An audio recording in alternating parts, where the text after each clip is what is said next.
School एक ऐसी जगह है जो समाज की जरूरतों को पूरा करने के लिए बनाया जाता है। और यहाँ पर बच्चे पढ़ने के लिए आते हैं, सीखने के लिए आते हैं।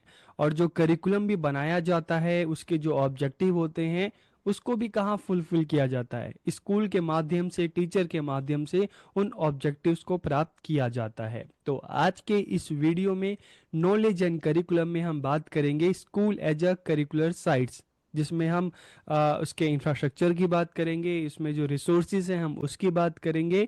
तो वीडियो को पूरा देखिए, आखिरी तक देखिए, और लास्ट में कमेंट करके ज़रूर बताइएगा कि वीडियो आपको कैसी लगी। तो वीडियो को हम शुरू करते हैं। तो आज का हमारा टॉपिक है school as a curricular sites, available infrastructure and resources, कि पाठचर्या स्थल के रूप में विद्यालय, उपलब्ध बुनियादी ढांचा और संसाधन। तो सबसे पहले हम जानते हैं school as a curricular sites के पाठचर्या स्थल के रूप में विद्यालय। तो देखिए, आप इसको सिंपल शब्दों में समझ सकते हैं कि करिकुलम बनाया जाता है। ठीक है, जैसे एग्जाम्पल के लिए आपका अपना बीएड का करिकुलम है। जब आप उसको अपने करिकुलम को देखते हैं तो उसमें आपको पूरा first semester, second semester, third semester, fourth semester, किस में क्या एक्टिविटीज़ है, क्या करना है, क्या क्या सब्जेक्ट हैं, आपको क्या पढ़ना है, हर सब्जेक्ट के ऑब्जेक्टिव क्या हैं, करिकुलम के अपने ऑब्जेक्टिव्स क्या क्या हैं, तो आपको सारी चीज़ें पता चलती है। और इसी तरह से हम स्कूल के करिकुलम की बात करेंगे तो वहाँ पर भी अलग अलग क्लासेस हैं, अलग अलग सब्जेक्ट हैं, किस सब्जेक्ट में क्या क्या टॉपिक हैं, ये सारी चीज़ें हमें देखने को मिलती है। अब जो करिकुलम है उसके ऑब्जेक्टिव जो है प्राप्त करने, किस तरह से प्राप्त किए जाते हैं, अलग अलग सब्जेक्ट हैं, अलग अलग एक्टिविटीज़ हैं। लेकिन ये सारी चीज़ें कहाँ पर अंजाम दी जाती है? स्कूल में। करिकुलम जो बनाया जाता है किसके लिए बनाया जाता है? बच्चों के लिए। और कहाँ पर बच्चे उस चीज़ को सीखते हैं? स्कूल में। कौन सिखाता है? टीचर सिखाते हैं। तो स्कूल एक ऐसी जगह आप कह सकते हो, ऐसा प्लेटफॉर्म कह सकते हो कि जहाँ पर जो करिकुलम के जो ऑब्जेक्टिव्स हैं उसको प्राप्त करने की कोशिश की जाती है। जहाँ पर बच्चे, चाहे हम क्लास में पढ़ाई लिखाई की बात करें, चाहे हम को करिकुलर एक्टिविटीज़ की बात करें, ये सारी चीज़ें करते हैं और इसके द्वारा बच्चों का ऑलराउंड डेवलपमेंट होता है। तो school as a curricular sites, पाठचर्या स्थल के रूप में विद्यालय। तो जब हम करिकुलर साइट के रूप में स्कूल की बात करते हैं तो the school is known as the curricular site, कि विद्यालय को पाठचर्या स्थल के रूप में जाना जाता है। क्यों जाना जाता है आपको पता चल गया होगा। क्योंकि चाहे हम बात करते हैं, स्कूल की बात करते हैं, समाज की ज़रूरतों को पूरा करने के लिए, समाज में ह्यूमन रिसोर्स को डेवलप करने के लिए, समाज के लिए स्कूल बनाए जाते हैं। और जो करिकुलम बनाया जाता है तो करिकुलम के भी जो ऑब्जेक्टिव हैं, ठीक है, जो एक्टिविटीज़ है, उसमें जो सब्जेक्ट है, लेसन है, वो सब कहाँ पर उसको प्राप्त करने का प्रयास किया जाता है? स्कूल में। स्कूल में करिकुलम और टीचर, बच्चे, एक स्कूल का इंफ्रास्ट्रक्चर है, स्कूल में रिसोर्सेज हैं जिनके माध्यम से करिकुलम में जो चीज़ें हैं वो बच्चों को बताई जाती हैं, सिखाई जाती हैं। तो इसलिए स्कूल को हम क्या कहते हैं? करिकुलर साइट के रूप में, विद्यालय को पाठचर्या स्थल के रूप में हम जानते हैं। The curricular sites of a school include both physical and psychological site, कि विद्यालय की जब हम पाठचर्या स्थल की बात करते हैं ना, करिकुलर साइट की बात करते हैं, यहाँ पर दो चीज़ें आती हैं, एक फिजिकल और एक साइकोलॉजिकल। फिजिकल क्या होती है? जो हमें आंखों से दिखाई दे रहा है, स्कूल की बिल्डिंग दिखाई दे रही है, क्लासरूम दिखाई दे रहे हैं, लैब्स दिखाई दे रही हैं, जो रिसोर्सेज है वो सारी चीज़ हमें जो आंखों से दिखाई देती है, स्कूल का ग्राउंड है, तो उसे हम कहेंगे फिजिकल रिसोर्स। और साइकोलॉजिकल क्या है? तो साइकोलॉजिकल जब हम साइट की बात करते हैं तो यहाँ पर क्या आता है कि किस तरह का स्कूल का एनवायरनमेंट है, टीचर और स्टूडेंट का आपस में किस तरह का रिलेशनशिप है, टीचर का जो प्रिंसिपल है, जो स्कूल के अदर जो एम्प्लॉयज़ हैं उनके साथ किस तरह का रिलेशनशिप है, आपस में बच्चों का किस तरह से रिलेशनशिप है। तो इसमें ये साइकोलॉजिकल साइट में ये जो रिलेशनशिप है, संबंध है, एक एनवायरनमेंट है, वो सारी चीज़ें इसमें आती हैं। और देखिए, हम किसी स्कूल की बात करें जहाँ पर इस ये दोनों तरह के अगर हम देखते हैं, चाहे हम फिजिकल साइड की बात करें, चाहे हम साइकोलॉजिकल साइड की बात करें, अगर दोनों ही चीज़ बढ़िया होती है तो हमें देखने को मिलता है कि वहाँ पर स्कूल में बच्चों का डेवलपमेंट बहुत अच्छे से होता है।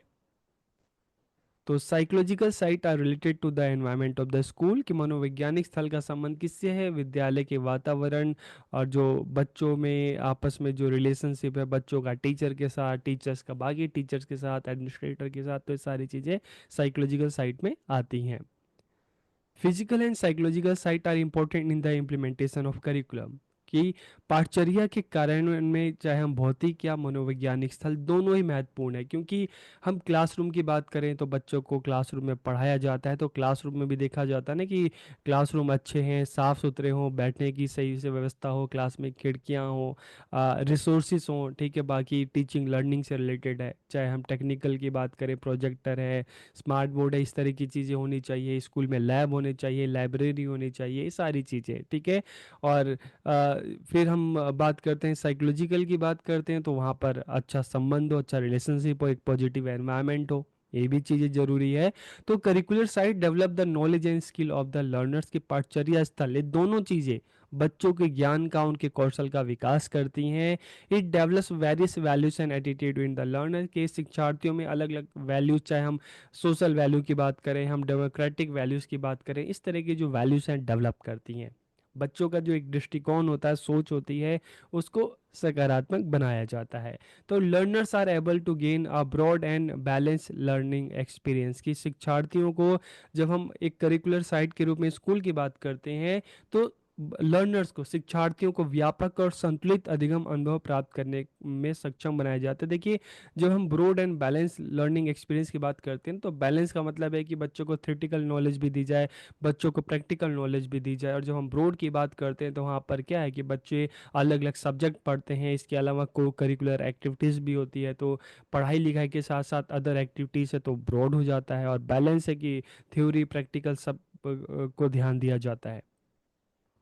Proper planning and use of curriculum site helps in achieving the curriculum goal, की पाठचर्या स्थलों का सही नियोजन। हम स्कूल की बात करें, अब देखिए स्कूल में अगर रिसोर्सेस हैं, ठीक है, अगर सही तरीके से प्लान किया जाए, रिसोर्सेस को सही तरीके से रखा जाए, बच्चों की जरूरत को ध्यान में रखकर, व आज के टाइम की जरूरतों को ध्यान में रखकर, क्लासरूम अच्छे होने चाहिए, बड़े होने चाहिए, ठीक है, वेंटिलेशन अच्छा होना चाहिए, बैठने की अच्छी व्यवस्था हो, जो हम ब्लैक बोर्ड की बात करते हैं, वाइट बोर्ड की बात करते हैं, वो भी सही होनी चाहिए। लाइब्रेरी की बात करें तो उसमें भी बच्चों का अच्छी बुक्स होनी चाहिए, बच्चों के बैठने के लिए अरेंजमेंट होना चाहिए। अदर लैब, चाहे साइंस लैब की बात करें, social science lab, maths lab, ये सारी चीज़ें अगर होंगी, ठीक है, और टीचर जो पढ़ाने वाले हैं, सिखाने वाले हैं, स्कूल का जो माहौल है वो भी अच्छा होगा, तो बच्चों के लिए वो चीज़ें बहुत अच्छी होती है। तो proper planning and use of curriculum sites help in achieving the curriculum goal, की पाठचर्या स्थलों का सही नियोजन और उपयोग पाठचर्या के लक्ष्यों की प्राप्ति में सहायक होते हैं। Teachers and learners have to adjust with the infrastructure available in the school, की स्कूल का जो भी इंफ्रास्ट्रक्चर है, तो उसके साथ टीचर और जो स्टूडेंट हैं उनको तालमेल बिठाना चाहिए, एडजस्ट होना चाहिए, ताकि टीचिंग लर्निंग प्रोसेस सही से हो सके। क्योंकि आप जिस स्कूल में हो, अगर आपको अपना स्कूल अच्छा लगेगा, आप खुद को वहाँ पर एडजस्ट कर लेते हो, तो फिर आपको कोई प्रॉब्लम नहीं होगी सीखने में। This curriculum sites have a significant impact on the achievement of the learners, की इन पाठचर्या स्थलों का शिक्षार्थियों की उपलब्धि पर महत्वपूर्ण प्रभाव पड़ता है। क्योंकि हम देखते हैं ना कि स्कूल में जब बच्चा जाता है ना, तो बहुत सारी चीज़ें हैं, वैल्यूज उनमें डेवलप होती है, बच्चे मिलकर काम करना आपस में सीखते हैं, ठीक है, अलग अलग सब्जेक्ट की नॉलेज होती है, स्किल डेवलप होता है, उनका आत्मविश्वास बढ़ता है। तो इन पाठचर्या स्थलों का शिक्षार्थियों की उपलब्धि पर महत्वपूर्ण प्रभाव पड़ता है। This site determine the attitude, behaviour and values of the learners, की ये स्थल शिक्षार्थियों के दृष्टिकोण, व्यवहार और मूल्यों को निर्धारित करते हैं। क्योंकि देखिए, स्कूल को हम कहते हैं ना नॉर्मली कि स्कूल एक मंदिर है, एक शिक्षा का मंदिर है स्कूल, ठीक है। तो एक ऐसा स्थल जहाँ पर बच्चा सीखने के लिए आ रहा है, टीचर सिखाने के लिए आ रहा है, स्कूल एक ऐसा प्लेटफॉर्म है, जगह है, और जहाँ पर जो करिकुलम है उसके माध्यम से, उसमें जो भी चीज़ें हैं, एक्टिविटीज़ हैं, जो कंटेंट है, उसके माध्यम से जो है, ठीक है, जो टीचर बच्चों को चीज़ों को सिखा रहा है, समझा रहा है, और उसके लिए स्कूल क्या कर रहा है कि रिसोर्सेज प्रोवाइड कर रहा है, चाहे हम क्लासरूम की बात करें, चाहे अदर आईसीटी रिसोर्सेज की हम बात करते हैं, ठीक है। तो इस स्थल शिक्षार्थियों के दृष्टिकोण, व्यवहार और मूल्यों को निर्धारित करते हैं। तो यहाँ तक आपको समझ में आ गया होगा कि स्कूल को हम एक करिकुलर साइट या पाठचर्या स्थल क्यों कहते हैं। अब हम बात करते हैं अवेलेबल इंफ्रास्ट्रक्चर की। विद्यालय में उपलब्ध बुनियादी ढांचे की। तो देखिए, जब हम अवेलेबल इंफ्रास्ट्रक्चर की बात करते हैं स्कूल में, तो इसमें क्या क्या चीज़ें आती हैं। इसमें स्कूल का डिज़ाइन किस तरह का है, बिल्डिंग कैसी है, क्लासरूम कैसे हैं, ठीक है, मतलब क्लासरूम है हो गया, ग्राउंड हो गया, लैब्स हो गई, लाइब्रेरी हो गई, ये सारी चीज़ें यहाँ पर आती हैं। All these are important in ensuring good quality education in a school, की सभी विद्यालय में अच्छी गुणवत्ता वाली शिक्षा को सुनिश्चित करने में महत्वपूर्ण है। हम बात करते हैं, अगर स्कूल की बिल्डिंग अच्छा हो, ठीक है, उसका डिज़ाइन अच्छा हो, तो बच्चों को अपने स्कूल में आकर अच्छा लगता है। क्लासरूम अच्छी हो, बड़ी हो, अच्छा वेंटिलेशन हो, क्लास में आईसीटी रिसोर्सेज हो, अच्छी लैब हो, अच्छी लाइब्रेरी हो, साफ़ सुथरा स्कूल हो। अब ये सारी चीज़ें अगर हमें स्कूल में मिले तो बच्चे को स्कूल में आना अच्छा लगता है। बच्चों को जो पढ़ना है, एक्टिविटीज़ में जो पार्टिसिपेट करना है, सारी चीज़ें अच्छी लगती है अगर एक अच्छा एनवायरनमेंट हो, चाहे फिजिकल एनवायरनमेंट की हम बात करें और साइकोलॉजिकल, दोनों ही एनवायरनमेंट की अगर हम बात करते हैं। All these are important in ensuring good quality education in a school. Learners perform better in a conducive and healthy environment, की शिक्षार्थी अनुकूल और स्वस्थ वातावरण में बेहतर प्रदर्शन करते हैं। अगर जो हम लर्नर्स की बात करें, खुद को स्कूल के साथ जुड़ा हुआ महसूस करते हैं, स्कूल में जो बच्चे हैं वो एक दूसरे की रिस्पेक्ट करें, उनमें आपस में एक हेल्दी रिलेशनशिप हो, बच्चों का बच्चों के साथ, बच्चों का टीचर्स के साथ, तो अगर इस तरह का एनवायरनमेंट हो तो शिक्षार्थी लर्नर्स अनुकूल और स्वस्थ वातावरण में बेहतर प्रदर्शन करते हैं। और कई सारे रिसर्च और शोध हैं, ठीक है, इसमें भी यही बात कही गई है कि research studies link a positive relationship between learning and school infrastructure, की शोध अध्ययन अधिगम और विद्यालय के बुनियादी ढांचे के बीच एक सकारात्मक संबंध को जोड़ते हैं। कि अगर स्कूल का जो इंफ्रास्ट्रक्चर है अच्छा है, अच्छी लैब है, लाइब्रेरी है, क्लासरूम हो, अच्छा बैठने की अच्छी व्यवस्था हो, साफ़ सुथरी बिल्डिंग हो, अगर ये सारी चीज़ें हो ना, तो वहाँ पर एक धीरे धीरे लर्निंग का एक माहौल बनता है, बच्चा चीज़ों को सीखता है, जानता है। स्कूल का ग्राउंड भी है अगर अच्छा हो, तो बच्चों का आप कह सकते हैं कि मेंटल के साथ साथ फिजिकल डेवलपमेंट भी होता है, और धीरे धीरे हम कह सकते हैं कि ऑलराउंड डेवलपमेंट भी बच्चों का होता है। Beautiful and large classroom encourage student to come to school, की सुंदर और बड़ी कक्षाएं विद्यार्थियों को विद्यालय आने के लिए प्रोत्साहित करती हैं। A productive and supportive learning environment fosters enthusiasm to learn, की एक उत्पादक और सहायक शिक्षक वातावरण, ठीक है, जानने के उत्साह को बढ़ाता है। कि जहाँ पे हम देखते हैं कि अगर ऐसा एनवायरनमेंट स्कूल का जहाँ पर टीचर स्टूडेंट के बीच में एक अच्छा रिलेशनशिप हो, बच्चे के साथ मतलब आपस में बच्चों के बीच में भी एक अच्छा रिलेशनशिप हो, ठीक है, तो ऐसी चीज़ों में बच्चा स्कूल में आएगा। और जब बच्चों को पढ़ाया जाएगा तो फिर बच्चा चीज़ों को जानने की कोशिश करता है, उसके अंदर की क्यूरियोसिटी बढ़ती है। तो the school infrastructure should be sensitive to the needs of all student, की देखिए यहाँ पर एक सजेशन भी दिया गया है कि विद्यालय का जो बुनियादी ढांचा है सभी विद्यार्थियों की जरूरतों के प्रति संवेदनशील होना चाहिए। मतलब क्या है कि जब हम स्कूल के इंफ्रास्ट्रक्चर की बात करते हैं ना, तो इस तरह का होना चाहिए, चाहे नॉर्मल बच्चे हों चाहे स्पेशल बच्चे हों, ठीक है, जो जिनको चलने में दिक्कत होती है, जिनको देखने में दिक्कत होती है, या जो देख नहीं पाते, तो इस तरह का इंफ्रास्ट्रक्चर होना चाहिए जहाँ पर सभी बच्चों के लिए स्कूल और स्कूल की जो सभी क्लास हैं, लैब्स हैं, लाइब्रेरी हैं, एक्सेसिबल होना चाहिए। तो सभी बच्चों को की ज़रूरतों को ध्यान में रखकर स्कूल का जो इंफ्रास्ट्रक्चर है उसको बनाया जाना चाहिए, क्लासरूम को बनाया जाना चाहिए, अलग अलग टॉयलेट्स होने चाहिए। देखिए, पहले ये भी बात सामने आती थी कि बहुत सारे बच्चे जो हैं, चाहे स्पेशल बच्चों की बात करते हैं, वो इसलिए स्कूल छोड़ देते थे क्योंकि वो उनके लिए जो स्कूल जो है उतना एक्सेसिबल नहीं रहता था। सीढ़ियाँ होती थी, वो सीढ़ियों पे चल नहीं पाते थे, ठीक है। और ये भी देखने को मिलता है कि विलेज साइड में अगर हम देखें, कई जगह शहरों में जहाँ पर अगर स्कूल में टॉयलेट अच्छे नहीं होते, ठीक है, तो वहाँ पर भी है कि जो लड़कियाँ हैं, बहुत बार ऐसा देखा गया कि स्कूल में अगर टॉयलेट फैसिलिटी नहीं है तो लड़कियाँ स्कूल मतलब उन्होंने छोड़ दिया है, ठीक है। तो इसलिए विद्यालय का बुनियादी ढांचा जो होना चाहिए सभी विद्यार्थियों की जरूरतों के अनुकूल होना चाहिए, ठीक है। Many learners drop out of school due to lack of infrastructure, की बुनियादी ढांचा, स्कूल की बिल्डिंग, क्लासरूम, और अगर ये सारी चीज़ें अच्छी नहीं हो तो बहुत सारे बच्चे हैं जो स्कूल को छोड़ देते हैं।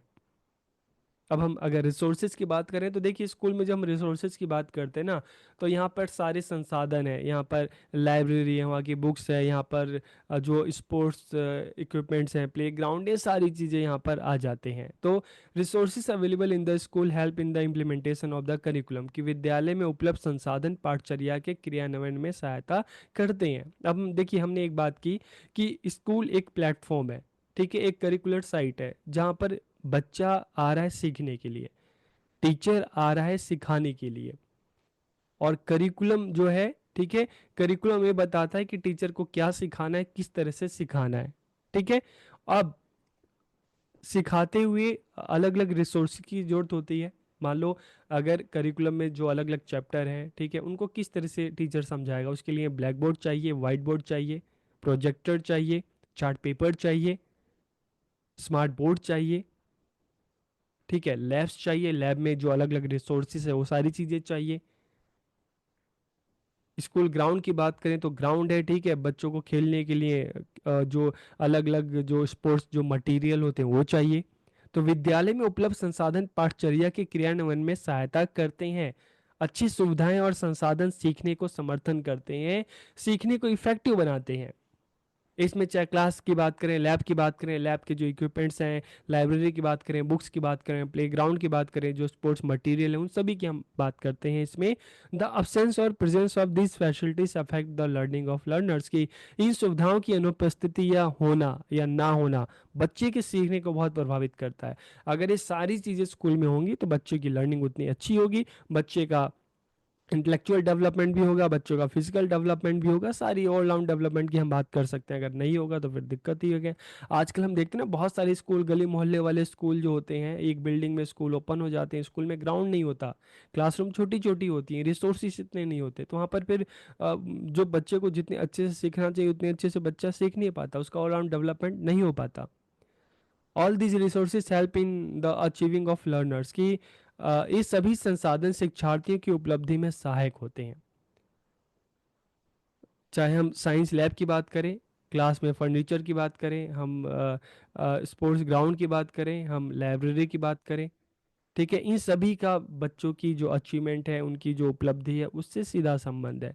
This facilities contribute to the physical and intellectual development of the learners, की सुविधाएं शिक्षार्थी के शारीरिक और बौद्धिक विकास में योगदान देती हैं। तो इस तरह से हमने जाना कि स्कूल को हम करिकुलर साइट क्यों कहते हैं, और इसके जो इंफ्रास्ट्रक्चर की हमने बात की, ठीक है, रिसोर्सेज की बात की कि किस तरह से ये सारी जो चीज़ें हैं, जो एक करिकुलम ऑब्जेक्टिव्स होता है उसको प्राप्त करने में सहायक है, किस तरह से बच्चों की अचीवमेंट के लिए काफ़ी ज़रूरी है। तो वीडियो आपको कैसा लगा कमेंट करके ज़रूर बताइए। आप सबका बहुत बहुत धन्यवाद।